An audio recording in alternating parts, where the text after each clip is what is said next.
Now, speaking of on soon, okay, Bitcoin 8-hour chart. So pretty boring. 45K support, 46.8, right, is resistance. If Bitcoin can get above 46.8, it can go. Okay. So while we're sort of looking at the Bitcoin chart, we have VeChain Army from Greece is here. Welcome. DeFi Ryan. Okay. L. Wright Sr. Hello from Australia. Okay. And is it a good idea to keep Polkadot? We will do interoperability soon. Soon.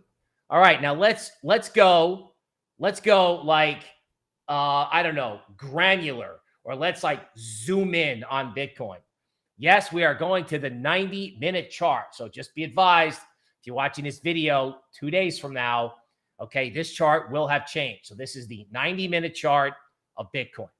So resistance at 47,200, support at 45,600. Okay, that's just the box based on DeMark work that it's been traveling in. Now, in the event that this is not the final dip, I think it is, but if it's not the final dip, then a move to 43,500 is possible, right? That would only have to be triggered by either something crazy on the geopolitical front or a massive rise in interest rates because of commodity shortages or inflation. Simple as that. All right. 43,500 would be the absolute juicy buy point. I wouldn't blame you if you wanted to be patient, particularly if you were looking to use leverage, not investment advice. Always know what your risk profile is and never risk blowing out your whole account. Now let's talk Glassnode, on-chain type of metrics. This is the Bitcoin futures funding rate. Okay. So in crypto futures, right, when everybody's bullish, you know, the longs have to pay kind of a premium, right, to hold the position. And when everything is bearish, the shorts have to pay the premium. That's how I look at it. Now, if you go to the bottom left-hand corner, the last time crypto was down, right, you had a red funding rate in Bitcoin from June until August. So you had 3 months of a really negative funding rate. Now, in the far right-hand, the bottom right-hand corner, you have the recent range. Now, it looks different, okay? The other one was at the bottom of a massive crash, okay? This one was at the bottom of a crash, but it took the form of a dead range.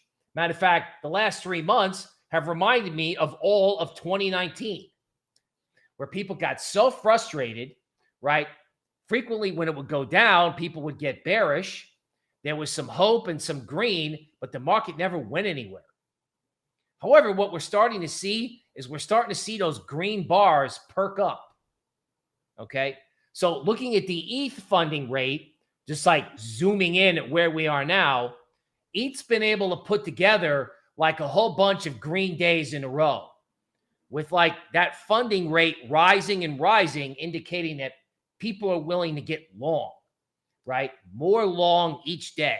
So as ETH holds, right, confidence is building. Now, some people, if you believe we're still in a range trading environment, would be like, oh my God, GTFO, right? Everyone's bullish, get out. That's not an unreasonable statement, right? My opinion, right? The Token Metrics, AI, along with my charts, would indicate that building bullishness is in fact bullish because a trend is starting.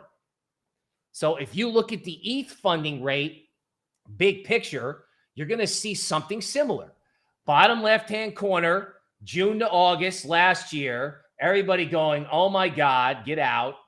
Okay, this year, right, Jan to March, right, NFTs down, everybody bearish, right, lots of hedging in ETH, and then ETH kind of like sprouts green a little bit. Now, back in August, when, ETH sprouted green, you see those two black arrows? once ETH started to sprout green and stay green, ETH started to move up. Okay. And I just saw a data point that said, ETH is one of the most talked about cryptocurrencies, on YouTube. Right. And, it's almost boring. What I've been saying is like, ETH should be at a new high. When inflation is high, ETH goes up in the past. Right now, the Fed is trying to do its job. So maybe that's what's got ETH spooked. But, the Fed hiking rates is not going to impair liquidity to where people aren't going to want to participate in the future of money, right? In other words, if stocks are still up, if stocks are stable, why is no one buying ETH? Token Metrics is a cryptocurrency investment platform that helps users leverage machine learning to become better crypto investors. Our in-depth analysis helps eliminate the emotions of investing, find profitable investment opportunities, and filters out scams. Learn more at tokenmetrics.com.